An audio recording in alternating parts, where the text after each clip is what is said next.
نبی رحمت شفیع امت صلی اللہ تعالی علیہ وسلم کا فرمان دل نشین ہے۔ جب جمعرات کا دن آتا ہے اللہ عز و جل فرشتوں کو بھیجتا ہے جن کے پاس چاندی کے کاغذ اور سونے کے قلم ہوتے ہیں۔ وہ جمعرات اور شب جمعہ مجھ پر کثرت سے درود پاک پڑھنے والوں کے نام لکھتے ہیں۔ جتنا ہو سکے شب جمعہ پھر روز جمعہ درود پاک کثرت سے پڑھیں، انشاءاللہ اس کی خاص برکتیں نصیب ہوں گی۔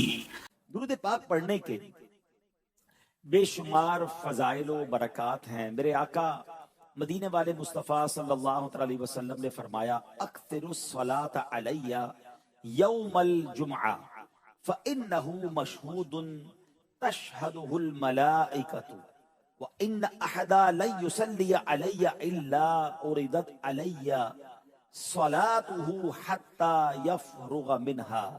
نبی پاک نے فرمایا جمعہ کے دن مجھ پر کثرت سے درود شریف پڑھا کرو کہ یہ یوم مشہود ہے، اس میں فرشتے حاضر ہوتے ہیں۔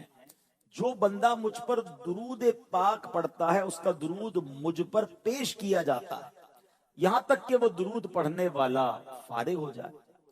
حضرت ابو دردہ رضی اللہ عنہ فرماتے ہیں کہ میں نے عرض کی وبعد الموت، یا رسول اللہ علیہ الصلوۃ والسلام کیا یہ معاملہ آپ کی حیات طیبہ ہی میں رہے گا یا آپ جب دنیا سے پردہ فرما جائیں گے پھر بھی یہ معاملہ ہوگا؟ تو نبی پاک نے فرمایا میرے اس دنیا سے جانے کے بعد بھی، کیونکہ ان اللہ حرم علی الارض ان تأکل اجساد الانبیاء، اللہ پاک نے زمین پر حرام کر دیا ہے کہ وہ انبیاء کے جسموں کو کھائے، بلکہ فنبی اللہ حی یرزق، اللہ پاک کا نبی زندہ ہوتا ہے اسے رزق عطا کیا جاتا ہے۔ اس مبارک حدیث میں جہاں درود پاک کی فضیلت پتہ چل رہی ہے اور پھر جمعہ کا درود، سبحان اللہ، فرشتے نبی پاک علیہ السلام کی بارگاہ میں پیش کر رہے ہیں، یعنی اس سے بڑی کیا بات ہوگی کہ میں درود پڑھوں اور میری حاضری جو ہے دربار رسالت میں لگ جائے۔ تو اس سے ایک تو یہ پتہ چل رہا ہے کہ ہمیں کثرت سے درود پاک پڑھنا ہے، مگر ساتھ ساتھ اس حدیث سے ہمارا عقیدہ کیسا واضح ہو رہا ہے۔ ہم سب چاہتے ہیں کہ ہماری آواز میں تاثیر آ جائے، ہمارے الفاظ میں تاثیر آ جائے، ہم جو سمجھائیں وہ سامنے والے کو سمجھ آ جائے۔ ٹیچرز بیٹھے ہیں تو ٹیچرز کی تو زیادہ تمنا ہوتی ہے نا کہ اسٹوڈنٹ ہماری بات غور سے سنیں، ہم جو سمجھائیں اس پر عمل کریں۔ سبحان اللہ، علماء فرماتے ہیں جو زبان اللہ اور اس کے رسول کے ذکر سے تر رہتی ہے اللہ اس زبان میں تاثیر عطا فرما دیتا ہے، اس کے الفاظ میٹھے ہو جاتے ہیں، اس کی بات سمجھ آنے لگ جاتی ہے۔ ہم کہیں دور نہیں جاتے، قبلہ شیخ طریقت امیر اہل سنت کی مثال ہمارے سامنے ہے، سادہ سی باتیں کرتے ہیں، کوئی راکٹ سائنس بیان نہیں کرتے، سمپل، مگر وہ ایک ایک لفظ ایسا لگتا ہے لاکھوں کروڑوں کے دلوں میں اترتا چلا جاتا ہے۔ کیا راز ہے؟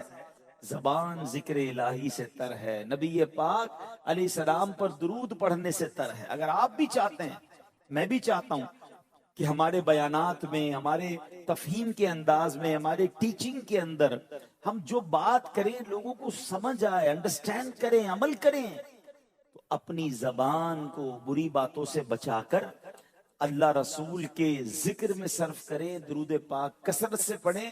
آپ اپنی آنکھوں سے دیکھیں گے کہ ماشاءاللہ زبان میں فرق آ گیا ہے، لوگ سمجھنے لگ گئے ہیں باتیں، حالانکہ میں ویسی باتیں کر رہا ہوں جیسی پہلے کرتا تھا، مگر چیزوں کا رزلٹ آپ کے سامنے آنا شروع ہو جائے گا۔ سبحان اللہ۔ اب ایک بات بتایا نا، وہ حدیث آپ نے سنی ہوگی کہ جو ایک بار درود پاک پڑھے اس پر 10 رحمتیں نازل ہوتی ہیں۔ اب جو صبح و شام درود پاک پڑھی جا رہا ہے اس پر رحمت برس رہی ہے تو کام آسان ہو جائیں گے نا، رحمتیں ساتھ ہوں گی تو مشکلیں آسان ہوں گی، چیزیں ایزی ہو جائیں گی۔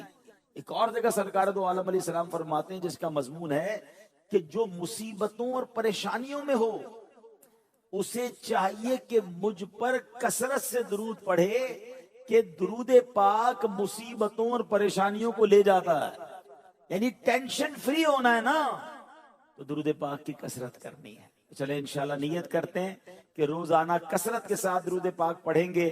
ہمارے دعوت اسلامی میں تو نیک عمل بھی ہے نا، کہ کیا آپ نے آج کم از کم 313 بار درود پاک پڑھ لیا؟ تو نیت کریں اس نیک عمل پر بھی عمل کریں گے انشاءاللہ۔ چلے چلتے ہیں حضور پاک کے زمانے میں، آج سے کم و بیش 1450 سال پہلے ایک عظیم ہجرت ہوئی، ایک تاریخی سفر ہوا۔ اور یہ سفر کیوں ہوا تھا؟ یہ سفر اسلام کی بقا کے لیے ہوا۔ مکہ پاک میں رہنے والے، مکہ پاک میں پیدا ہونے والے، مکہ پاک میں کاروبار کرنے والے، جن کا خاندان مکہ پاک میں تھا، جن کا سب کچھ مکہ پاک میں تھا، ان ایمان والوں پر زندگی تنگ کر دی گئی، ان پر زندگی گزارنا مشکل ہو گیا۔ اسلام کے قوانین پر، اسلام کے احکام پر عمل کرنا مشکل ہو گیا۔ نماز پڑھنے پر مار پڑتی تھی، اذان دینے پر مار پڑتی تھی، سجدہ کرنے پر مار پڑتی تھی، اللہ کا نام لینے پر مارا جاتا تھا۔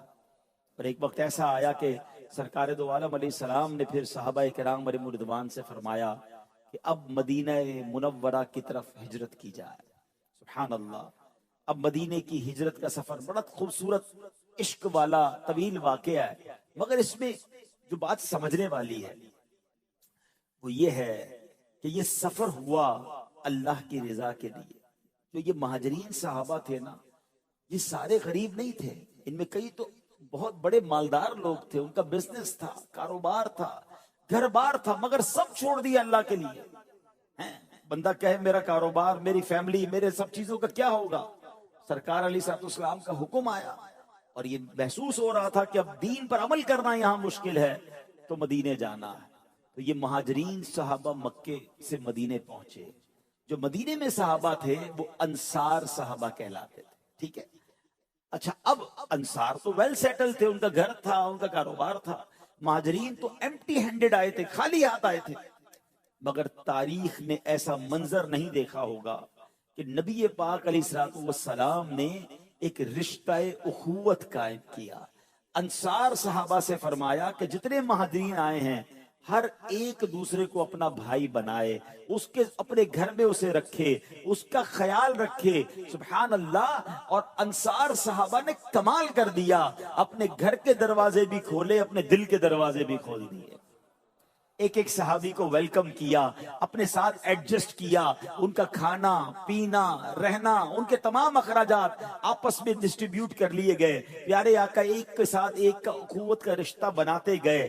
اب کیا ہوا؟ سرکار دو عالم علیہ السلام نے حضرت عبد الرحمن بن عوف رضی اللہ تعالیٰ، عظیم صحابی، یہ عشرہ مبشرہ میں بھی ہیں اور بہت مالدار صحابی بھی تھے، مکے میں بھی بڑے مالدار تھے، مگر چونکہ بڑا اچانک سے آنا پڑا تھا تو مال و دولت تو نہیں لا سکے تھے، تو ان کا جو رشتہ تھا حضرت سعد بن ربی انصاری رضی اللہ تعالیٰ کے ساتھ جوڑ دیا گیا۔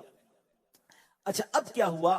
حضرت سعد نے حضرت عبد الرحمن سے کہا کہ میں انصار میں سب سے زیادہ مالدار، میرے پاس بہت پیسے ہیں، اور ایسا کرتے ہیں کہ میرا جتنا مال ہے آدھا میں آدھا کر دیتا ہوں، آدھا آپ لے لیں، آدھا میرا ہو گیا۔ گھر بھی میرے پاس ہیں، اس میں سے بھی ایک گھر آپ لے لیں، اور حضور میری 2 بیویاں ہیں، آپ 2 میں سے کوئی ایک بیوی پسند کریں، میں طلاق دیتا ہوں، عدت گزارنے کے بعد آپ میری اس بیوی سے بھی نکاح فرما لیں۔ ایسا خیال کس نے رکھا ہوگا؟ ایسا آپس میں جس کو کہ ٹیک کیئر کس نے کیا ہوگا کہ اپنا سب کچھ آدھا آدھا کر دیا؟ کیونکہ نبی پاک نے یہ رشتہ فرمایا تھا، نبی پاک نے فرمایا تھا تمہارے بھائی ہیں۔ یہ اسلام ایسے پھیلا ہے، اس قدر بڑے دل تھے ہمارے صحابہ کرام کے کہ ہمارے بھائی اللہ کے لیے ہجرت کر کے آئے ہیں، اب یہاں یہ اجنبیت محسوس نہ کریں، ہمارا مال بھی آدھا ان کا، ہمارا گھر بار بھی آدھا ان کا۔ لیکن جو میرا آج ٹاپک ہے، جو آج کے بیان کا موضوع ہے، آفر کس کو کی؟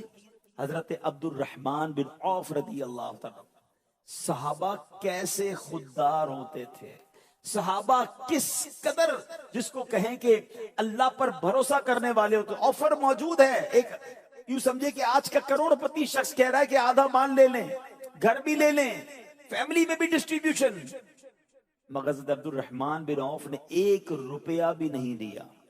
آپ نے فرمایا مجھے کاروبار کرنا آتا ہے، مجھے مدینے کے بازار کا راستہ بتاؤ۔ بازار کدھر ہے؟ آپ کو بازار کا راستہ بتایا گیا۔ وہاں جو تجارت کی منڈی لگتی تھی بنو قینقاع، ان کا یہ بازار تھا۔ آپ وہاں گئے اور کیا کیا؟ شام کو منافع کی، صبح جا کے کچھ کام کیا، شام میں منافع کے اندر پنیر اور مکھن ساتھ لائے۔ روزانہ رزق حلال کمانے کے لیے جایا کرتے۔ تھوڑے ہی عرصے میں وہ مالدار بھی ہوئے اور پھر باقاعدہ انہوں نے دوبارہ شادی بھی کر لی۔ مگر اے میرے پیارے اسلامی بھائیوں، اس عظیم واقعے سے جو سیکھنے کو مل رہا ہے کہ آج جو ہمارا بیان کا موضوع تربیت جو ہم نے ایک دوسرے سے سیکھنی ہے کہ خودداری۔ میں خود جب بیان کی تیاری کر رہا تھا مجھے خود بہت ساری باتیں سیکھنے کو مل رہی تھی۔ نعت میں تو پڑھتے ہیں مگر کیا روز مرہ کی زندگی میں یہ معاملہ ہے کہ روز ہی کسی نہ کسی کے ساتھ کوئی مطلب، کوئی معاملہ، کوئی جناب اس سے میرا یہ مطلب پورا ہو جائے، اس سے یہ مانگ لوں، اس سے وہ لے لوں؟ نہیں۔ اے میرے پیارے اسلامی بھائیوں، ہمارے بزرگان دین کس قدر خودداری کی دولت سے مالا مال تھے اور دنیاوی مال و دولت سے بیزار تھے۔ درہم و دینار کی چمک ان کی آنکھوں کو خیرہ نہیں کر پاتی تھی۔ بادشاہوں سے ملنے والے اعزاز و اکرام بھی ان کے پایہ ثبوت کو ڈگمگا نہیں سکتے تھے۔ یہ اللہ پاک کے وہ حقیقی بندے تھے کہ جن کی نظر جنتی اور ابدی نعمتوں کی طرف ہوتی تھی۔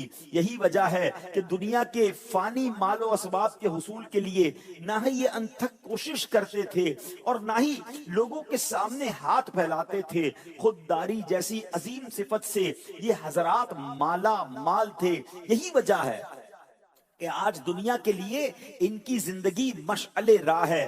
در حقیقت خودداری وہ خوبی ہے جو انسان کو بے تاج بادشاہ بنا دیتی ہے۔ لوگوں کی نظر میں خوددار شخص کی عزت آسمان کی بلندیوں کو چھو جاتی ہے۔ ایسے شخص کے چاہنے والے ہمیشہ بڑھتے ہیں۔ یاد رکھیے، خوددار شخص کے چاہنے والے ہمیشہ بڑھتے ہیں، کم نہیں ہوتے۔ خوددار آدمی کے پاس آنے جانے میں کسی کو جھجک محسوس نہیں ہوتی کیونکہ ایسا شخص بے ضرر ہوتا ہے۔ اور یہی وجہ ہے کہ خوددار لوگوں کے لیے، خوددار شخص کے لیے لوگوں کا خلوص جو ہے وہ ہمیشہ باقی رہتا ہے۔ خودداری کی عظمت سبحان اللہ، اللہ نے قرآن مجید فرقان حمید میں ایک بڑا کمال کا واقعہ یا خوبصورت اوصاف بیان کیے، اس طرف بھی جاتے ہیں مگر ایک ذرا قول سنیے، ایمان تازہ ہو جائے گا۔ حضرت ابو اسامہ رحمت اللہ تعالی فرماتے ہیں کہ حضرت مسعر بن کدام رحمت اللہ تعالی نے مجھے مخاطب کرتے ہوئے فرمایا کہ سرکہ اور ترکاری پر راضی رہنے والے کو لوگ غلام نہیں بنا سکتے۔ یعنی جس کا کھانا پینا ہی سادہ ہے، جس کے خرچے ہی زیادہ نہیں ہیں، جس کو دنیا کی آسائشوں کے پیچھے بھاگنا نہیں ہے، اس بندے کو کوئی غلام نہیں بنا سکتا۔ تو خودداری سبحان اللہ، جو اللہ نے دیا اس پر راضی رہنا، قناعت، یہ نصیب والوں کو ملتا ہے۔ اب آئیے قرآن مجید پارہ 3 سورہ بقرہ اور آیت نمبر ہے 273، اللہ قرآن میں کیا ارشاد فرماتا ہے؟ بسم اللہ الرحمن الرحیم، للفقراء الذين احصروا في سبيل الله لا يستطيعون ضربا في الارض يحسبهم الجاهل اغنياء من التعفف تعرفهم بسيماهم لا يسألون الناس الحافا وما تنفقوا من خير فإن الله به عليم۔ آسان ترجمہ قرآن کنز العرفان، اللہ کریم ارشاد فرماتا ہے ان فقیروں کے لیے جو اللہ کے راستے میں روک دیے گئے، وہ زمین میں چل پھر نہیں سکتے، نہ واقف انہیں سوال کرنے سے بچنے کی وجہ سے مالدار سمجھتے ہیں، تم انہیں ان کی علامت سے پہچان لوگے، وہ لوگوں سے لپٹ کر سوال نہیں کرتے، تم جو خیرات کرو اللہ اسے جانتا ہے۔ اس آیت کے تحت تفسیر قرآن صراط الجنان میں قبلہ مفسر قرآن مفتی قاسم صاحب دامت برکاتہم العالیہ لکھتے ہیں کہ گزشتہ آیات میں صدقہ دینے کی ترغیب دی گئی، یہاں بتایا گیا کہ ان کا بہترین مصرف، یعنی آپ کے صدقہ خیرات کا بہترین مصرف وہ فقراء ہیں جنہوں نے اپنی جانوں کو جہاد اور طاعت الہی کے لیے روک رکھا ہے۔ یہ آیت اہل صفہ کے حق میں نازل ہوئی. ان حضرات کی تعداد 400 کے قریب تھی. یہ ہجرت کر کے مدینہ طیبہ حاضر ہوئے. ان کے پاس نہ مکان تھا، نہ پراپر لباس تھا، نہ کنبہ قبیلہ تھا، نہ ان کی شادیاں ہوئی تھی. یہ تمام وقت اللہ کی عبادت میں صرف کرتے تھے. رات میں قرآن کریم سیکھنا، دن میں جہاد کے کام میں رہنا ان کا شب و روز کا معمول تھا. انہی حضرات کی صف میں وہ مشائخ، علماء، طلباء اور خادمین بھی داخل ہیں کہ جو دینی کاموں میں مشغولیت کی وجہ سے کمانے کی فرصت نہیں پاتے. یہ لوگ اپنی عزت و وقار اور مروت کی وجہ سے لوگوں سے سوال بھی نہیں کر پاتے اور اپنے فقر کو چھپانے کی بھی کوشش کرتے ہیں. لوگ اس وجہ سے سمجھ رہے ہوتے ہیں کہ ان کا تو گزارا بڑا اچھا ہو رہا ہے، یہ سوال تو نہیں کر رہے، مگر یہ خوددار ہوتے ہیں. حقیقت حال اس کے برعکس ہوتی ہے. اگر کچھ غور سے دیکھا جائے تو ان لوگوں کی زندگی کا مشقت سے بھرپور ہونا یہ تو کرائم سے ثابت ہے. ہم نے اصحاب صفہ کی بات کی. اے میرے پیارے اسلامی بھائیوں، وہ واقعہ آپ نے کئی بار سنا ہوگا. اس کا ایک پہلو تو نبی پاک کا معجزہ ہے کہ جب حضرت ابو ہریرہ رضی اللہ تعالیٰ عنہ کہتے ہیں میں بھوک سے بے حال تھا، میرا پیٹ کمر کے ساتھ لگ گیا تھا اور ایسی کیفیت تھی کہ کبھی کبھی تو مجھے غشی آ جاتی، مجھے غنودگی طاری ہو جاتی، اتنی بھوک تھی. مگر اب وہ واقعہ تو ہے کہ نبی پاک کی بارگاہ میں گئے اور پیارے آقا نے دودھ کا پیالہ پیش کیا، 70 صحابہ نے دودھ پیا، حضرت ابو ہریرہ نے دودھ پیا. یہ واقعہ ہم نے کئی بار سنا ہے. مگر اگر اس واقعے کا ایک اور پہلو غور کریں کہ حضرت ابو ہریرہ اتنی بھوک میں ہوتے ہوئے کسی سے سوال نہیں کر رہے تھے. حضرت ابو بکر صدیق نکلے نا ان کے قریب سے گزرے تو کیا کیا؟ حضرت ابو ہریرہ نے حضرت ابو بکر صدیق رضی اللہ تعالیٰ سے کوئی شرعی مسئلہ پوچھا. یہ نہ بتایا کہ بھوک ہے، یہ نہ بتایا کہ کچھ کھانا ہے. خودداری نے اس بات کی اجازت نہ دی. اللہ اکبر. جب نبی پاک علیہ الصلوۃ والسلام تشریف لائے تب بھی حضرت ابو ہریرہ نے کچھ نہ کہا. مگر کونین کے والی تو دل کے حالات جانتے ہیں نا. میرے آقا نے حضرت ابو ہریرہ کو دیکھتے ہی پہچان لیا کہ وہ بھوک سے بے حال ہیں. حضرت ابو ہریرہ کو نبی پاک ساتھ لے گئے اور سبحان اللہ پھر کیا ہوا کہ حضرت ابو ہریرہ کے ہاتھوں سے ہی نبی پاک نے 70 صحابہ کو دودھ بھی پلوایا. سب کا پیٹ بھر گیا. ابو ہریرہ رضی اللہ تعالیٰ عنہ بھی سیراب ہو گئے. اللہ اکبر. مگر سیکھنے کو کیا ملتا ہے کہ اس قدر تکلیف میں تھے، اس قدر پریشانی میں تھے، مگر زبان پر سوال نہیں تھا، زبان پر آسکنگ نہیں تھی. آج ہم نے یہ سیکھنا ہے. یقیناً مہنگائی کا دور ہے، یقیناً کافی لوگ ایسے ہوتے ہیں کہ جن کا جناب گزارا مشکل ہوتا ہے، مگر دنیا والوں کے مال کی طرف توجہ، دنیا والوں سے مانگنے کی طرف، دنیا والوں سے جناب کچھ مل جائے اس کی طرف توجہ دینے والا اپنا وقار کھو دیتا ہے، اپنی عزت کھو دیتا ہے، پھر لوگ بھی اس کے قریب نہیں آتے. اگر آج ہم دین کے داعی ہیں، ہم مبلغین ہیں، ہم اساتذہ ہیں، تو ہمیں یہ سوچنا ہوگا کہ ہمارا ہمیشہ کی طرح ایک ہی منصب ہونا چاہیے، ایک ہی ہمارا مقصد ہونا چاہیے کہ میرے تمام معاملات کے لیے میرا رب کافی ہے. میں نے اپنے رب کی بارگاہ میں عرض کرنا ہے. میں نے کسی دنیا دار کے آگے، میں نے کسی مالدار کے آگے پیچھے نہیں گھومنا، نہ اس کی نعمتوں کی طرف نظر رکھنی ہے. قرآن مجید فرقان حمید میں ایک اور جگہ ارشاد ہوا. ارشاد کیا ہوا؟ وَتَزَوَّدُوا فَإِنَّ خَيْرَ الزَّادِ التَّقْوَى. آسان ترجمہ قرآن کنز العرفان. اور زاد راہ ساتھ لے لو، پس سب سے بہتر زاد راہ یقیناً پرہیزگاری ہے. اب اس آیت کے تحت تفسیر قرآن صراط الجنان میں بڑی کمال کی معلومات ہے. بعض یمنی لوگ حج کے لیے بغیر سامان سفر کے جاتے تھے. اچھا، اور اپنے آپ کو متوکل کہتے تھے کہ کوئی سامان نہیں لینا، سفر کریں گے، توکل کریں گے، جس کے پاس جا رہے ہیں اللہ کی بارگاہ میں جا رہے ہیں، حج کرنے جا رہے ہیں، وہی عطا فرمائے گا. اب پھر وہاں جا کر بھیک مانگتے، وہاں پر جا کر بھیک مانگتے اور کبھی غصب اور خیانت بھی کرتے. تو ان کے بارے میں یہ آیت نازل ہوئی اور حکم ہوا کہ سفر کا سامان ساتھ لے کر جاؤ، دوسروں پر بوجھ نہ ڈالو، سوال نہ کرو کہ یہ تمام چیزیں تقوی اور توکل کے خلاف ہیں، اور تقوی بہترین زاد راہ ہے. یہ بھی سمجھا دیا گیا کہ دنیاوی سفر کے لیے سامان سفر ضروری ہے، ایسے ہی سفر آخرت کے لیے پرہیزگاری تقوی کا سامان لازم ہے. آخرت کا سفر کامیاب کرنا ہے تو تقوی کام آئے گا. اے میرے پیارے اسلامی بھائیوں، پتہ کیا چلا؟ خودداری اللہ کو پسند ہے، جبکہ خود کو دوسروں کے سہارے چھوڑ دینا اور ہاتھ پھیلانا ناپسند ہے. بلا شبہ خودداری ایک انمول نعمت ہے.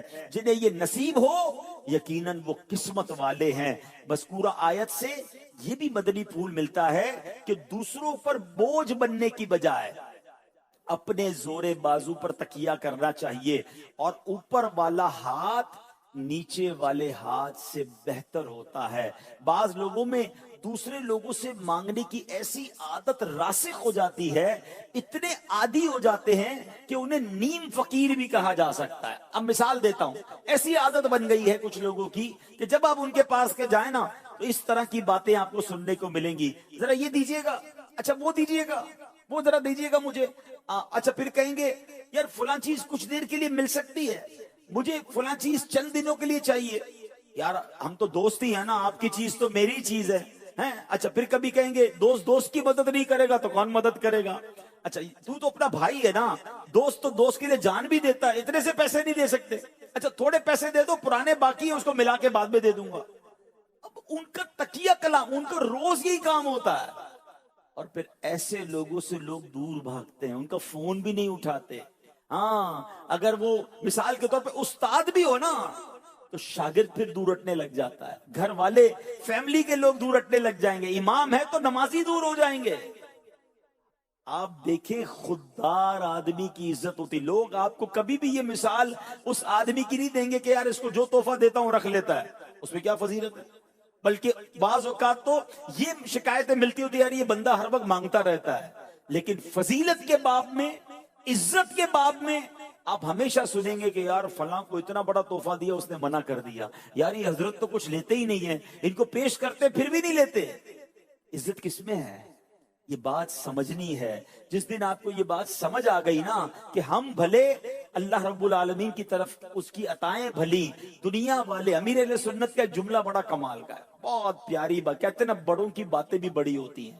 آج میرے اس پورے بیان کو اگر میں کہتے ہیں نا کہ اس دریا کو کوزے میں بند کرنا چاہوں نا، یہ ایک جملے میں آپ کو بیان کرنا چاہوں تو امیر اہل سنت نے اس پورے ٹاپک کو ایک جملے میں بیان کر دیا. آپ فرماتے ہیں دینے والا آہ کر کے دیتا ہے، واہ کر کے نہیں دیتا ہے. بات سمجھ آئی؟ ہم سمجھتے نا یار یہ تحفہ ہی دے رہا ہے، میرا بڑا معتقد ہے جناب، میرا نمازی ہے، میرا اسٹوڈنٹ ہے، اور جب دیکھے بھائی مجھے کچھ چیزیں لا کے دے رہا ہوتا ہے، میری سودا سلف لا کے دے رہا ہوتا ہے. یاد رکھیے یہ دینے والا آہ کر کے دے رہا ہے، یہ کہیں نہ کہیں آپ کو ذلیل کر سکتا ہے، یہ کہیں نہ کہیں بیان کر دے گا. بیچ چوراہے پہ آ کے دوسروں کو بتائے گا کہ حضرت کو میں یہ دیتا ہوں. واہ کر کے نہیں دیتا. یاد رکھیں. اور آپ نے جب کسی کو کوئی چیز لینے سے منع کیا کہ نہیں مجھے نہیں چاہیے، آپ دیکھیں اس سے آپ کی عزت بڑھے گی. وہ جو نارمل تحفے ہیں جو جس کی شریعت نے اجازت دی ہے، جس سے محبت بڑھتی ہے، جو بہت کم قیمت کے ہوتے ہیں، تسبیح ہو گئی، قلم ہو گیا، وہ الگ بات ہے. یا قیمتی تحائف کی بات ہو رہی ہے جس کی تفصیل ماشاءاللہ آپ نے دیگر تربیت میں بھی سنی ہے. لیکن آپ میری بات سمجھیے کہ دوسروں پر نظر، دوسرے میری ہیلپ کریں، مجھے کوئی اور کھلائے، مجھے کوئی اور رقم دے، میرے ساتھ کوئی اور بلائی کرے اور ہر وقت کرتا رہے، یہ کرنے والا اپنی عزت برباد کر دیتا ہے. زمانے میں عزت کے ساتھ جینا ہے تو بزرگوں کے ان واقعات پر غور کریں کہ کیسے ہمارے بزرگان دین جو ہیں، اللہ اکبر. اور سبحان اللہ قرآن و حدیث کے ذریعے دیکھیں نا. اب حدیث پاک سناتا ہوں، ذرا سنیے گا. حضرت ابو امامہ رضی اللہ تعالیٰ عنہ فرماتے ہیں کہ نبی پاک علیہ السلام چند صحابہ کے ساتھ تشریف فرما تھے. آپ نے ہاتھ بلند کر کے 3 مرتبہ فرمایا کون میرے ہاتھ پر بیعت کرے گا، کون میرے ہاتھ پر بیعت کرے گا. 3 مرتبہ فرمایا. حضرت ثوبان رضی اللہ عنہ کے کوئی کھڑا نہیں ہوا، سوائے حضرت ثوبان کے کوئی بھی کھڑا نہیں ہوا. تو انہوں نے کھڑے ہو کے عرض کی کہ حضور میرے ماں باپ آپ پر قربان، میں نے ایک دفعہ آپ کے ہاتھ پر بیعت کی، پھر دوبارہ بیعت کی، یا رسول اللہ میں کس چیز پر آپ کی بیعت کروں؟ نبی پاک علیہ السلام نے ارشاد فرمایا اس بات پر کہ تم لوگوں سے کسی چیز کا سوال نہیں کرو. لوگوں سے کبھی کوئی سوال نہیں کرو گے، ان سے نہیں مانگو گے۔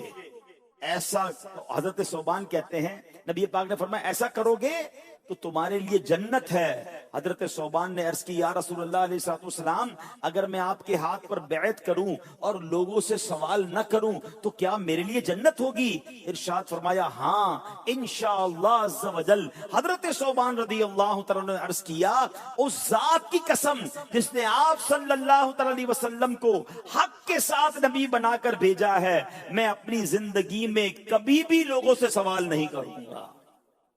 جنت کی بشارت دی ہے نبی پاک نے، جو لوگوں سے سوال نہ کرے۔ ایک اور حدیث پاک سنیں، سرکار دو عالم صلی اللہ علیہ وسلم کیا فرماتے ہیں؟ حضرت حکیم بن حزام فرماتے ہیں میں نے اللہ کے رسول علیہ السلام سے کچھ مانگا، آپ نے دے دیا، پھر مانگا، پھر نبی پاک نے عطا فرمایا۔ اچھا پھر نبی پاک نے فرمایا اے حکیم یہ مال خوش نما ذائقہ ہے، جو اسے دلی بے پرواہی سے لے گا اسے اس مال میں برکت دی جائے گی، اور جو اسے نفسانی طمع سے لے گا اس کے لیے برکت نہ ہوگی۔ وہ اس کی طرح ہوگا جو کھائے اور سیر نہ ہو۔ اوپر والا ہاتھ نیچے والے ہاتھ سے بہتر ہے۔ حضرت سیدنا حکیم نے عرض کی یا رسول اللہ علیہ السلام اس کی قسم جس نے آپ کو حق کے ساتھ بھیجا، حضور میں آپ کے سوا کسی سے کچھ نہ مانگوں گا یہاں تک کہ دنیا چھوڑ دوں۔ حکیم الامت مفتی احمد یار خان نعیمی رحمت اللہ تعالی علیہ اس حدیث پاک کے تحت کیا سمجھاتے ہیں ہمیں، سنیے۔ آپ فرماتے زمانہ جاہلیت میں لوگ مانگنے کو عیب نہیں سمجھتے تھے، بلا ضرورت بھی دستے سوال دراز کر دیتے تھے۔ نو مسلم حضرات اسی عادت کے مطابق اولاً مانگتے تھے۔ نبی کریم علیہ السلام اکثر انہیں دے کر پھر سوال سے منع کرتے تھے۔ اے میرے پیارے اسلامی بھائیو یاد رکھیے جو صبر و قناعت کے ساتھ مال لے اس طرح کے ناجائز کی طرف نظر نہ اٹھائے اور جائز مال کی بھی ہوس نہ ہو تو اگرچہ اس کے پاس مال تھوڑا ہوگا اس میں برکت ہوگی، کیونکہ اس میں اللہ پاک اور اس کے پیارے حبیب علیہ السلام کی رضا شامل ہوگی۔ خیال رہے کہ مال کی زیادتی اور ہے اور برکت اور ہے، یہ بڑا پرابلم ہے۔ آج لوگ کہتے ہیں جس کے پاس گاڑیاں ہیں، بنگلہ ہے، بہت پیسے ہیں، اس کو بڑی برکت ہے۔ نہیں، مال کی زیادتی اور ہے، مال میں برکت اور ہے۔ مال کی زیادتی کبھی ہلاک کر دیتی ہے، مگر برکت مال میں جو ہوتی ہے وہ دین و دنیا میں رحمت کا باعث ہوتی ہے۔ برکت والا تھوڑا پانی بھی پیاس بجھا دیتا ہے اور بہت سا پانی بعضوں کا ڈبو دیتا ہے۔ تو کوانٹٹی میں برکت نہیں ہے، یہ جملہ یاد کر لیں، کوالٹی میں برکت ہے، تعداد میں برکت نہیں ہے، معیار میں برکت ہے۔ تھوڑا بھی ہو اور برکت والا ہو تو وہ بعض اوقات بہت سارے سے زیادہ ہوتا ہے۔ تو مانگ کر کسی اور سے جناب مال لے کر یا ہوس کے ساتھ مال کما کر بھی ہم برکت حاصل نہیں کر پاتے۔ اے میرے پیارے اسلامی بھائیوں، اب بڑی پیاری بات مفتی صاحب نے فرمایا اوپر والا ہاتھ سے مراد دینے والا ہے اور نیچے والے ہاتھ سے مراد مانگ لینے والا ہاتھ ہے، مانگ کر لینے والا ہاتھ ہے۔ یہاں دینے اور لینے سے بھیک مراد ہے۔ اولاد کا ماں باپ کو پیش کرنا، مرید کا اپنے پیر کو کوئی ہدیہ پیش کرنا، تو یہ اس کے منافی نہیں ہے، یہ اور چیز ہے۔ انصار صحابہ بھی نبی پاک کی بارگاہ میں تحائف لایا کرتے تھے، یہ اور ہے۔ تو سبحان اللہ، بڑی پیاری بات فرمائی مفتی صاحب نے کہ ہماری کھالوں کے جوتے بنے اور رشتہ جان یعنی سانس کے تسبے بن جائیں اور نبی پاک علیہ السلام اسے استعمال فرما لیں تو بھی ان کے جو حقوق ہیں اس حق کا کروڑواں حصہ بھی ادا نہیں ہوگا۔ حضور سے نہیں مانگیں گے تو کس سے مانگیں گے؟ اور سبحان اللہ، یہاں مانگنا ہے اور دنیا والوں سے مانگنے کی بات ہو رہی ہے، ورنہ نبی پاک سے تو انشاءاللہ جیتے جی بھی مانگیں گے، قبر میں بھی مانگیں گے، محشر میں بھی مانگیں گے۔ ہے ساری دنیا شفاعت کی خیرات سرکار سے مانگے گی نا، تو یہاں یہ مراد نہیں ہے دنیا والوں کے سامنے سوال کرنا، یہاں اس سے یہ مراد ہے